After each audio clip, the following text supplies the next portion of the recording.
Hello everyone, চলে এলাম নতুন একটা রেসিপির সাথে নিয়ে। তবে আজকে আমি রেসিপি দেখাবো না, দেখাবে আমাদের সিমিন। ও রান্না করবে, আমি জাস্ট একটু হেল্প করব।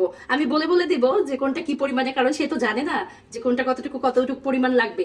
আমি জাস্ট বলে দেব, ওই রান্নাটা করবে। তা আজকে সিমিন আমরা কি রান্না করছি? আমরা আজকে রান্না করব পাতলা খিচুড়ি। পাতলা খিচুড়ি, এটা হচ্ছে সিমিনের খুব ফেভারিট খাবার। ওর এই সবজি দিয়ে পাতলা খিচুড়িটা খুব পছন্দ, তাই আজকে আমরা একটু পাতলা খিচুড়ি তৈরি করবো। তো তেল দাও প্রথমে, ঢালো। আরে দিতে থাকো, এটা তেল 2 টেবিল চামচ তেল দিবা। অলরেডি হয়ে গেছে 2 টেবিল চামচ। এরপর হচ্ছে প্রথমত সবজিটা দিয়ে দিবা। সবজিটা জাস্ট একটু কয়েক মিনিট ভেজে নেবো আমরা, একটু রোস্টেড সবজি হবে। এটাকে এইভাবে ধরে দিয়ে দাও। হ্যাঁ, এই সাইড থেকে দাও, এইভাবে দাও। হ্যাঁ, এই সাইড থেকে ঢেলে দাও। হ্যালো, একবার গায়ে লাগবে না এটা, ঠিক আছে? একটু ভেজে নেবো কয়েক সেকেন্ড। আমাদের এটা ভাজা হয়ে গেছে সবজিটা, এটাকে এখন আমরা তুলে নেব। হ্যাঁ, সবজিটা ভাজা হয়ে গেছে। ফুলকপি আর হচ্ছে নতুন আলু, শীতের। সবজিগুলো আমি ভেজে উঠিয়ে নিয়েছি একটা বাটিতে। এখন আমি তেল দিয়ে নিব। আরেকটু ঢালো, 2 টেবিল চামচ পরিমাণ তেল দিব, যেহেতু আগে একটু সবজিতে তেল ছিল। তেল সেখান দেখাও। এখানে পেঁয়াজ নিয়েছি 1 কাপ পরিমাণ। বলো তুমি। 2টা দারচিনি, এলাচি, আমি এখানে সব চিনি না, বলে দাও। পেঁয়াজ নিয়েছি 1 কাপ পরিমাণ, দারচিনি নিয়েছি 2 টুকরা, 3-4টা এলাচি নিয়েছি, 3-4টা লং নিয়েছি, 4-5টা গোলমরিচ, আর কিছুটা আস্ত জিরা, আর কয়েকটা তেজপাতা। সবগুলো দিয়ে দাও, এমনি ঢেলে দাও। তোমার পেঁয়াজ ভাজা হয়ে গেছে, একটু পানি দিয়ে নাও, তাহলে মশলা দিলেই সাথে সাথে পুড়ে যাবে সব। হ্যাঁ, কিছুটা পানি ঢালো, গরম পানি এটা। আরেকটু দাও। না, এবার মশলাগুলো দিয়ে দিলাম। এটা হচ্ছে হলুদ, 1 চা চামচ পরিমাণ হলুদ দিলে, 1/2 চা চামচ পরিমাণ মরিচের গুঁড়া, 1 চা চামচ পরিমাণ জিরা দিবে, 1/2 চা চামচ পরিমাণ, আর স্বাদ মতো লবণ। লবণটা কম বেশি সেটা লবণ টেস্ট করে তখন দিয়ে দিব। হ্যাঁ, একটু নাড়াচাড়া করে এগুলোকে একটু কষিয়ে নিব। এখন আদা রসুন দিয়ে দিব। আমি আসলে দিতে ভুলে গেছি। 2 চা চামচ পরিমাণ, কোনো সমস্যা নেই। একটু আগে পরে হলেও কোনো সমস্যা নেই, তুমি তো মাত্রই মশলা দিয়েছো। সবকিছু দিয়ে খুব ভালোভাবে একটু কষিয়ে নেবে। এগুলাকে যখন মশলার থেকে তেল ছেড়ে দিবে, তখন আমরা বাকি জিনিসগুলো দিব। এখন আমি চাল দিয়ে দিব 1 কাপ, আর এটা হচ্ছে মসুরির ডাল 1/2 কাপ, আর এটা হচ্ছে মুগ ডাল 1/3 কাপ দিয়ে ভালোভাবে ধুয়ে নিব। এখন আমি চাল ডালগুলো দিয়ে দিব।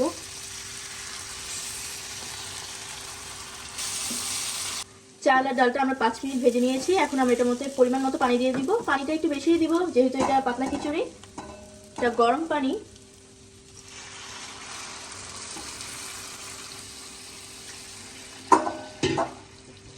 আর একটু পানি দেবো, যেহেতু পাতলা খিচুড়ি পানির পরিমাণটা বাড়িয়ে দিতে হবে। এই মগের আমরা 3 মগ পানি দিয়েছি। খিচুড়িটা হওয়ার পরে বোঝা যাবে যে পানির পরিমাণটা কি আরেকটু পানি যদি লাগে তাহলে আমরা আরেকটু পানির পরিমাণটা বাড়িয়ে দেব। এখন আমরা এটাকে ঢেকে রান্না করে নেব কিছুক্ষণ। এখন আমরা এখানে ভাজা সবজিগুলো দিয়ে দিব। আস্তে করে দাও। হ্যাঁ, সবজি দেওয়া হয়ে গেছে। এখন আমরা ঢেকে এটাকে রান্না করব 5 থেকে 7 মিনিট।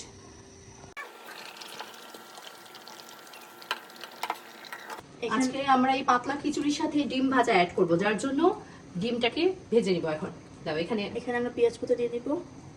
আগে থেকে পেঁয়াজ কেটে ওখানে রেডি করে রেখেছি। ধনিয়া পাতাটা দিয়ে দাও এবার, ফার্স্ট দাও। হয়েছে, আর লাগবে না। এবার এই কাঁচামরিচটা দিয়ে দাও। কাঁচামরিচ বেশি খাবে না কম খাবে? অল্প, তাহলে অল্পই দাও। আরেকটু দাও। আর একটু লবণ দিয়ে দিচ্ছি, একটু নেড়ে ছেড়ে দাও। ডিম দিয়ে দাও।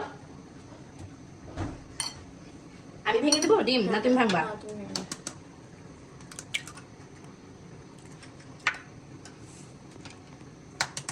আমি তো শেফের মতো এক হাতে ভাঙতে পারি না। দাও, একটু নেড়ে ছেড়ে দাও। মিক্স করে ফেলবো। হ্যাঁ, মিক্স করে ফেলো। ডিম ভাজি না আমরা, প্যানের মধ্যে এবার তেল দিয়ে দেবো। এখন আমি প্যানের মধ্যে তেল দিয়ে নিব ডিম ভাজার জন্য। আরেকটু দাও, তাই আরেকটু লাগবে না, ডিম লেগে যাবে। হ্যাঁ, পরিমাণ মতো হয়েছে, এনাফ। একটা মানে 2টা ডিম ভাজতে যতটুকু পরিমাণে তেল লাগে। এখন আমি ডিমটা দিয়ে নেব। ও, এটা একটু হোক এই ফাঁকে। দাও, সিমি পেঁয়াজ পাতাটা দিয়ে দাও। এখন আমি পেঁয়াজ পাতাগুলো সব দিয়ে নেব। হ্যাঁ, ধনিয়া পাতাটা পরে দেবো আমরা। তা একটু হওয়ার পরে ধনে পাতা দেব। এবার টমেটোটা দিয়ে দাও। আস্তে করে দাও, আস্তে আস্তে, এত জোরে ফেল। একটু দিয়ে নেড়ে ছেড়ে দিতে হবে যাতে মিক্স হয়ে যায়। এরপর আমি ওই ডিম ভাজাটা দিয়ে দেবো এর মধ্যে। ডিমটাকে ভেজেছি না, এখন এই ডিমটাকে ভেঙে দেবো এভাবে। এইভাবে ভেঙে আমরা এটা খিচুড়ির সাথে মিক্স করে দিব। এখন আমি ডিমটাকে দিয়ে দেবো এর মধ্যে। ডিমটাকে দিয়ে খুব আস্তে করে একটু মিশিয়ে দেব। এই খিচুড়িটা যে কি যে মজার একটা খিচুড়ি হয়, বিশ্বাস করেন ভিউস, অসাধারণ। আর এখন শুধু একটু ধনিয়া পাতা, সিমি আসো আসো, ধনিয়া পাতা আর কাঁচামরিচটা দিয়ে দাও। খিচুড়ি কমপ্লিট। একবারে ঢেলে দিয়ে দাও। হ্যাঁ, চারিদিকে ছিটিয়ে দাও।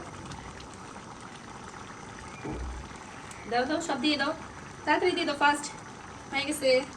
এবার একটু ঢেকে দেবো। এরপর আপনাদেরকে পরিবেশন করে দেখাবো যে আজকে সিমিন কি খিচুড়ি রান্না করেছে। অসাধারণ একটা খিচুড়ি রান্না করেছে সিমিন। সিমিন, তোমার খিচুড়ি রেডি হয়ে গেছে। দেখছো? একটু একটু ভালো করে নেড়ে দেখাও। আচ্ছা, একটু পরিবেশন করে দেখাই। হ্যাঁ, আসো। জোস একটা খিচুড়ি হয়েছে। ও, সেই সেই খিচুড়ি।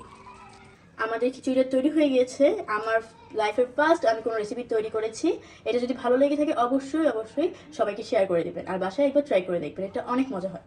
তাই আমি একটু খেয়ে দেখি সিমিনের খিচুড়ি আজকে কেমন হয়েছে। ওয়াও, খুবই সুন্দর হয়েছে, আসলেই সুন্দর হয়েছে।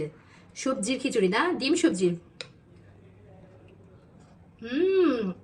অসাধারণ, গরম খুবই মজা হয়েছে।